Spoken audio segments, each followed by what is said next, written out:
This is a stimulus update and daily news report, and things just went from bad to worse. Federal Reserve Chairman Jerome Powell just spoke about inflation, saying that we need to get rid of the term transitory because it is not temporary and it's going to last a lot longer than we expected. Could that mean more stimulus checks are coming? I'll give you the update on latest stimulus checks, which states are giving out $500 per month, among a few other programs going on there. When it comes to the Build Back Better bill, I'll give you an update from the Republican perspective. We're not really getting too many Democrats speaking on it lately. Also, I'll give you the latest updates on the government shutdown, the debt ceiling, what's happening with that, how Senate blocked a bill with the defense bill, and what's going to happen for the rest of December, what we're going to see happen. And I'll give you some of the more important updates as well.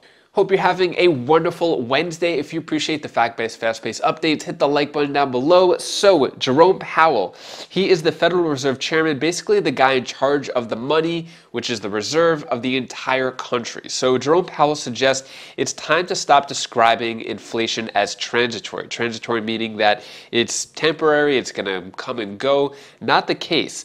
So, Powell's transitory retreat is just the beginning. So what he said here is Federal Reserve Chairman Jerome Powell warns Congress that inflation may keep rising next year. So Federal Reserve Jerome Powell just spoke in front of Congress testifying.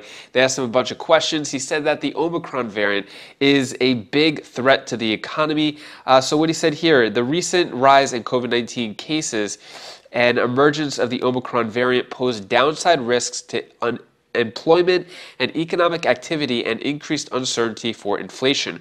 Greater concerns about the virus could reduce people's willingness to work in person, which would slow progress in the labor market and intensify supply chain disruptions. He goes on to say a lot more. So the Fed chair says Omicron is a risk to the economy. Could that mean more stimulus checks?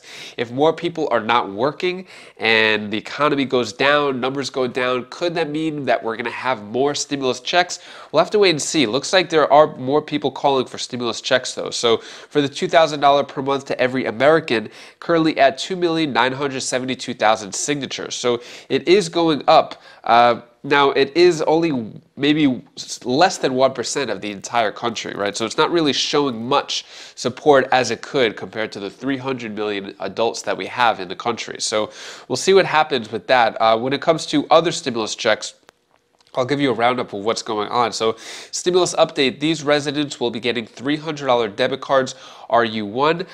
So this is in Santa Ana, California. They're giving $300 prepaid debit cards to roughly 20,000 families in time to celebrate the holidays. So that's just in one city. Then we have another one right here, criteria for $500 direct stimulus payments to some St. Louis residents finalized. So if you live in St. Louis, the application window opens on December 18th.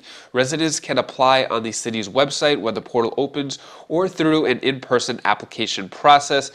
Basically, what's going to happen here is they would receive $500 cash payments under the city's planned use of American Rescue Plan funds.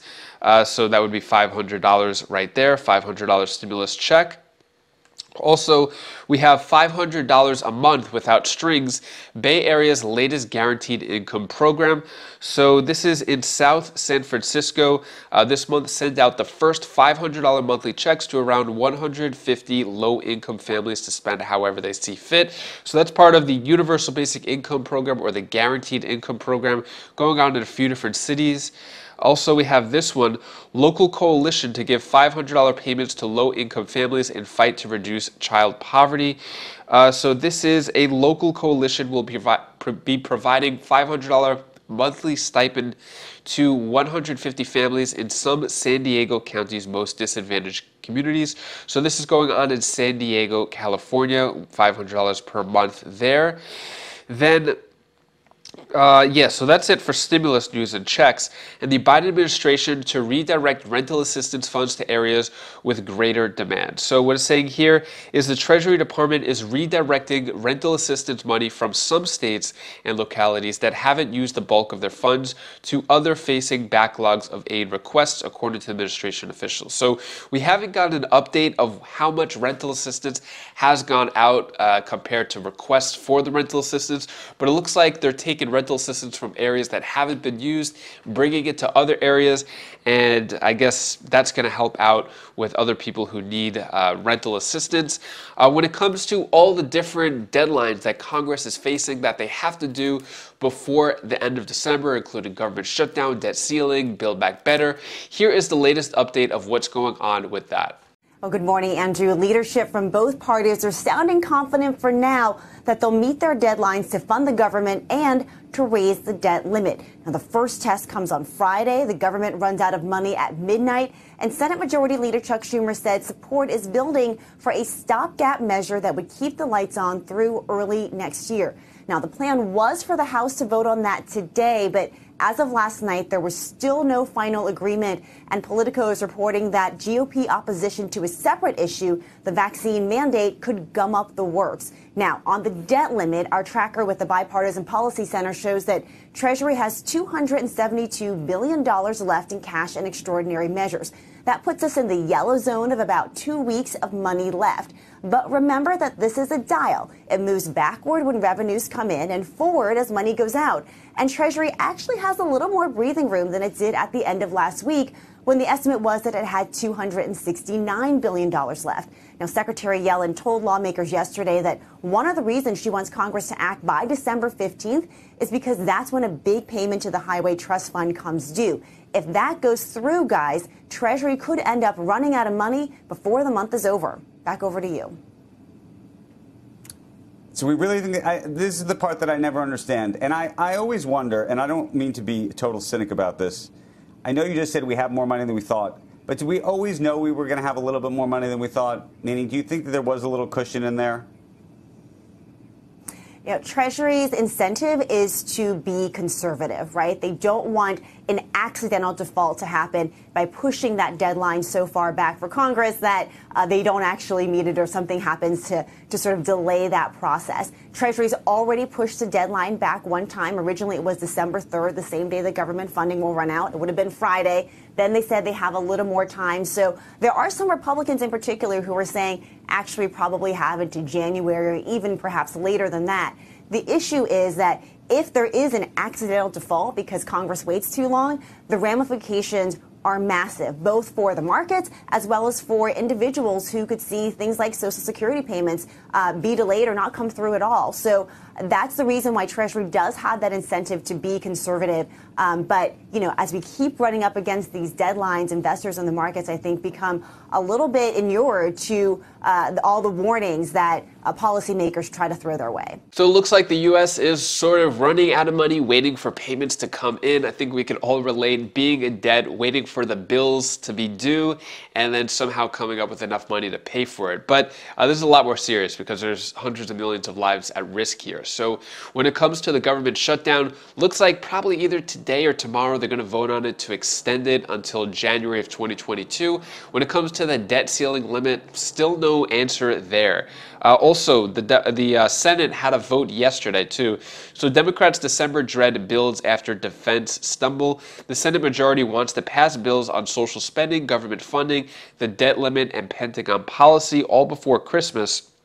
So what happened yesterday is Senate GOP blocks defense bill, throwing it into limbo. So this was supposed to be a routine vote, which did not go well. Senate Republicans on Monday blocked the mammoth defense policy bill, throwing the legislation into limbo as Congress heads into a packed year-end schedule. The Senate voted 45 to 51 to start winding down the debate on the the National Defense Authorization Act, NDAA, which sets spending levels and policy for the Pentagon, but that is short of 60 votes needed to overcome the hurdle. So basically, how does this relate to everything else? This was supposed to be the easy thing that was going to be voted on, and then they were going to move on to government shutdown, debt ceiling. But if they can't even get the easy thing, they can't even agree on something like defense, which is something that the Republicans want more than Democrats most likely, doesn't look good. Not looking good here. So in bid to block Biden's $1.7 trillion bill, conservatives praise Democrat Manchin at home. So Joe Manchin is the guy that Republicans are loving right now because he is blocking the Build Back Better plan, which is that $1.7 trillion trillion bill. A conservative group is spending almost $800,000 to blanket West Virginia with ads. So what's going on here is back in West Virginia, they're coming up with a bunch of ads saying, you know, Joe Manchin, don't vote for that bill. So they're targeting Joe Manchin's constituents, his base in West Virginia, saying, tell Joe Manchin not to vote for it, to try to stall this as much as possible. Where does Manchin stand on it as of now? Well, Manchin holds off on committing to move in Biden agenda this year. So he said months ago, it seems like, maybe, that he would do it by the end of the year. Now it looks like he might hold it until the following year, which doesn't really go with the rest of the Democrats' plans. So, all right, next I'm going to play a video clip from a Republican senator talking about the Build Back Better bill. Usually I like to have both a Democrat and Republican speaking about it, but there haven't been any Democrats speaking about the Build Back Better bill over the last few days. So here's the Republican perspective right here. Joining me now to discuss, Indiana Senator Mike Braun. He is a member of the Senate Budget Committee and the Appropriations Committee. Senator, good evening to you. I just Jackie. want you to respond there first to that soundbite from Chuck Schumer, basically saying that if there is a shutdown, it's because of Republican dysfunction. Jackie, let's put it quickly into context. When I got here, we were $18 trillion in debt, a little under 3 years ago. Now we're approaching $30 trillion. I've been one of the few stalwarts that votes on principle here, so I'll end up voting against the CR most likely. I'll end up voting against raising the debt ceiling. Somehow that stuff gets through with enough of what's been part of the system for a long time. The Democrats are then juggling the biggest spending bill in the history of the country with fake pay-fors, the Build Back Better. So they got a lot on the agenda, and almost all of this keeps driving us further and further into debt, with nobody around here really seeming to care much about it, especially on the other side of the aisle. So there's a lot happening in a short period of time. Of course, they're going to try to blame it on Republicans. I'm happy finally our side of the aisle has had an epiphany, at least, that we can't keep doing the things of the past that take us more deeply into debt in the future. Right, and that's exactly what happens, right? From a financial standpoint, from the market standpoint, we look at all of this spending. We know that we're printing money to pay for it, and you've got Jerome Powell today talking about how, oh, right, I've been saying that this is transitory, but now it's time to say it's not transitory anymore. And this is going to be with Americans, this inflation, well into next year. How anybody could make the case that spending $2 trillion more is going to help fix it is just completely beyond me. Throw another doozy in there, the Medicare Trust Fund, which elderly depend on for their health care. That thing goes bust in a little over 4 years. And I talk about that, others do, but until we get to the edge, and we're going to get through this, and sadly there'll be some complicity on the part of others that shove this thing down the road. I do think this is different because Leader McConnell did say a couple months ago that we were not going to enable, raising the debt ceiling. One of the things they got to juggle here, they can do it on their own through reconciliation. Most of the additional spending that none of us had even any say-so in is part of raising that debt ceiling. I'm wondering when we come to grips with reality here that we're just piling more and more onto our kids and our grandkids, and nobody wants to make the hard decisions. That's sadly been my observation in the time I've been here. Yeah, it was interesting because earlier in the show, President Biden took to the podium in Minnesota and he was talking about his infrastructure bill, which was bipartisan, and the jobs that it's going to create and the good that it's going to do. I mean, it might over time, but we need that help right now, and spending for the Build Back Better agenda isn't going to help achieve that goal. We actually met the Republicans on the Budget Committee, which at least was good today, with Penn Wharton, an independent group that sizes this stuff up, a taxpayers group as well. Both say that that is all phony math as well, because when have you started spending and seen any of these things sunset? So if you take the CBO, you take these two groups, it's going to add at least $300 to $400 billion. But if you keep these programs in play, and here's another gimmick, none of the tax revenues that they talk about take place until years 6 through 10. All the spending is front loaded. We add another $2.8 trillion, most likely, to this Build Back Better bill that they're not telling you any of that. Then we're all of a sudden $1.5 trillion in these annual deficits that everybody shrugs off. Sooner or later, that's going to come home to roost. There are 2 holdouts in the Senate when it comes to the Build Back Better plan. This was some of the conversation at my Thanksgiving table. Do you think that it's possible they continue to hold out? And is there a chance that this doesn't pass? Well, the Georgia elections for Senate are really important now when we're depending on 2 Democrats to apply the fiscal discipline that you know their party has no interest in, and it's going to be shoving them hard to push through and accommodate it, probably rather than to stand firm. I hope they do. I hope Biden holds to his word that let's do this next year. Let's let the dust clear a little bit on everything we have spent. It's put us in debt at $30 trillion from the 18 when I got here. That is a sad thing to have to rely on, 2 on their own side when the party in the great preponderance wants to plow through and just add more debt to the economy. Yeah. Republican Senator Braun definitely against the Build Back Better bill, which along with all the other Republicans. But what are your thoughts on what he has to say about it? That is all the stimulus news I have for you today to hopefully brighten your day a bit. Here's my daughter Bella's tip of the day. Can I tell you something? What I want to do is go to the moon. I want to go to the moon. Never mind. What do you want? Tell me in the comments below and see what you want. If you want to do something, then do an accomplishment. Do what you want, because that after you get too old to not do what you want. Oh, bye.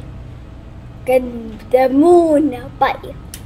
Thank you so much for watching. So yesterday was a really special day. It was my wife's birthday, and we got to spend a lot of family time together because sometimes she works really long hours as a nurse.